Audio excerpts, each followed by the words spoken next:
पंडित राजकुमार शास्त्री जी, आपकी प्रतिक्रिया मैं चाहती हूँ। ये जिस तरीके से इटावा में कथावाचकों की पिटाई का मामला सामने आया, उस पर फिर सियासत गरमाई। अब ये नया बयान आ गया है अखिलेश यादव जी का, जिसमें धीरेन्द्र शास्त्री को भी उन्होंने लपेट लिया है। कह रहे हैं भाई जिसकी जितनी हैसियत होगी उसी हिसाब से वो कथावाचक बुलाएंगे।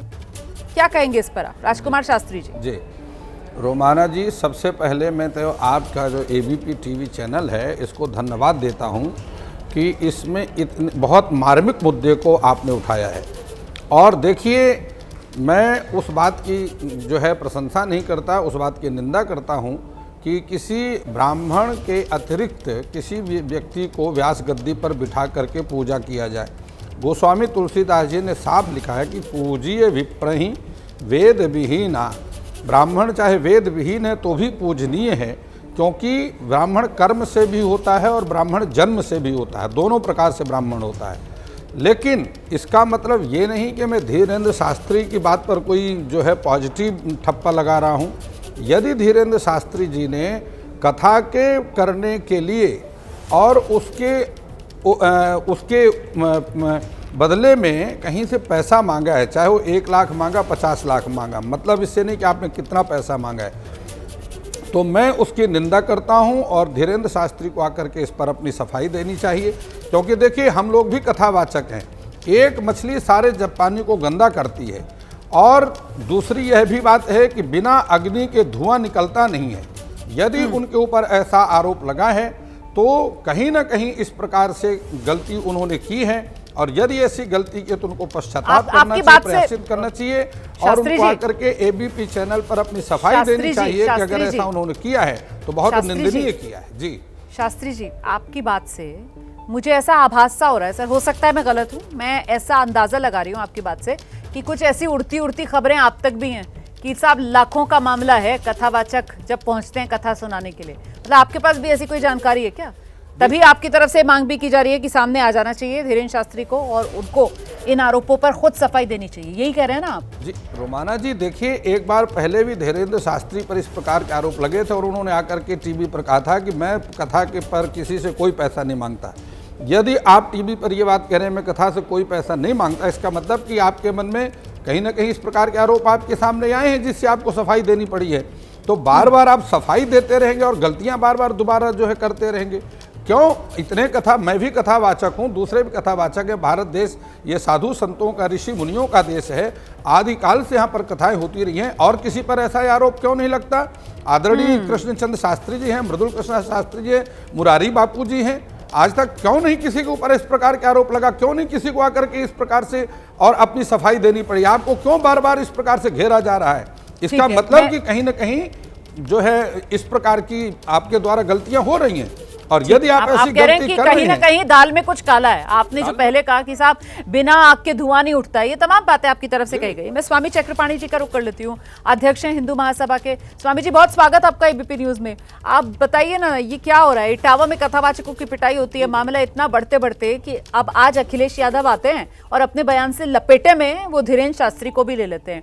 ये कथावाचकों पर इतना क्लेश, मतलब अखिलेश यादव तो यहाँ तक कह गए कि साहब किसी की हैसियत है, मतलब आम लोगों की तो हैसियत नहीं है बुलाने की। धीरेन्द्र शास्त्री को लाखों में पेमेंट, अंडर टेबल पैसे लेने तक के उन्होंने बातें कह दी हैं।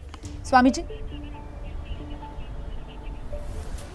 रोमाना जी, देखिए इटावा में जिन लोगों ने चोटी काटा, चोटी काटने का तो हर व्यक्ति ने निंदा किया, वो बहुत घृणित घटना थी। उसकी जितनी भर्त्सना की जाए कम है, क्योंकि मुगलों ने चोटी काटा, असुरों ने चोटी काटा, किसी का भी चोटी काटने का अधिकार नहीं है। दूसरी बात आई पंडित धीरेन्द्र शास्त्री जी का। देखो, धीरेन्द्र शास्त्री जी अगर मोटी रकम लेते हैं तो भाई वही कैंसर हॉस्पिटल भी बनवाते हैं। अभी माननीय प्रधानमंत्री जी जाके उद्घाटन किए। इतने कम आय में कोई बताइए ना कि कोई नेता जो है कैंसर हॉस्पिटल अभी तक बनवाया है समाजवादी पार्टी का। सवाल इस बात को समझना होगा, मोटी रकम की बात नहीं है। अगर कोई धर्म गुरुओं के पास धन होता है तो वो समाज के लिए करता है। और एक बार जब कोई कथा करता है, धीरेन्द्र शास्त्री जी करते हैं, तो लाखों करोड़ों लोग सुनते हैं। तो क्या चाहते कि लाखों लोग कथा कराते रहे भाई? तो एक आदमी अगर कथा कराता है और उसको अगर 50 लाख करोड़ जो भी देता है, हम तो चाहते हैं हर धर्म गुरुओं को। अभी राजकुमार शास्त्री जी कह रहे थे कि मैं इसलिए इस बात की निंदा करता हूं हम तो कि हॉस्पिटल शास्त्री जी स्वामी चक्रपाणी पहले अपनी बात खत्म कर ले, फिर आपके पास ही आऊंगी, फिर आप जवाब दे दीजिएगा। पहले स्वामी चक्रपाणी को सुन लीजिए आराम से, मैं आ रही हूँ आपके पास ही आऊंगी फिर। जी जी स्वामी जी आइए। शास्त्री जी, मैं तो आप शास्त्री जी, मैं तो आपकी पक्ष की बात कर रहा हूं कि आपको भी करोड़ों दे।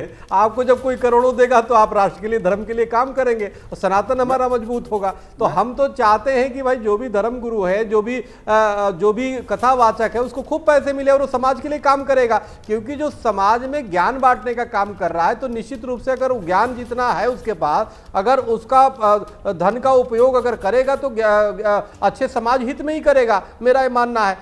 अपराधियों के पास पैसे होने से अपेक्षा है कि हमारे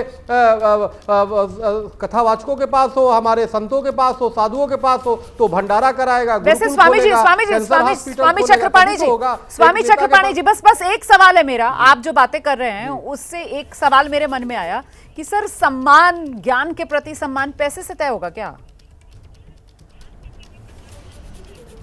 नहीं, पैसे से तय नहीं होता, लेकिन पैसे होने चाहिए ना भाई। आज जगत गुरु शंकराचार्य जी पैदल भी चलते थे और सोने की पालकी पे भी भक्त लेके चलते थे। सवाल ये है कि पैसे से उसमें आसक्ति नहीं होनी चाहिए, लेकिन धन होना कोई बुरी बात नहीं है। अगर धन किसी संत के पास है तो लोगों को ही देगा ना, भक्तों को देगा। राजकुमार शास्त्री जी, फिर इसमें सफाई देने की जरूरत कहाँ गई? ठीक है स्वामी चक्रपाणी जी, आपने अपनी बात पूरी कर ली ना। अब मैं राजकुमार शास्त्री जी के पास आ रही हूँ। राजकुमार शास्त्री जी, अब आप मुझे बताइए, फिर इसमें सफाई जो आप कह रहे हैं कि साहब धीरेन्द्र शास्त्री को सामने आना चाहिए, धीरेन्द्र शास्त्री को सफाई देनी चाहिए, भाई क्यों देनी चाहिए धीरेन्द्र शास्त्री को सफाई?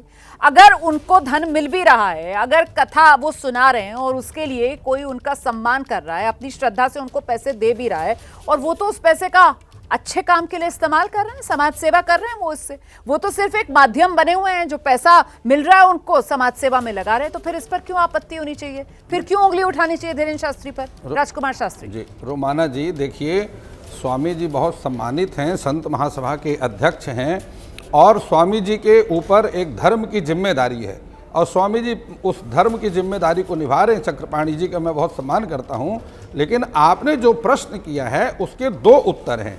एक तो कथा यह है कि मैं कथा करने आपके घर आ रहा हूं, या आप समाज में करवाइए, अपने घर में करवाइए। मैंने आपको कथा सुनाई है, आपने अपनी श्रद्धा से मुझे 1100 रुपये दिया, 2100 रुपये दिया, 5 रुपये दिया, और हिरण्य गर्भा संवर्तताग्रे भूतस्य जाता पतिरे के आसीत, जो आपने श्रद्धा से दिया उसको कहते हैं दक्षिणा।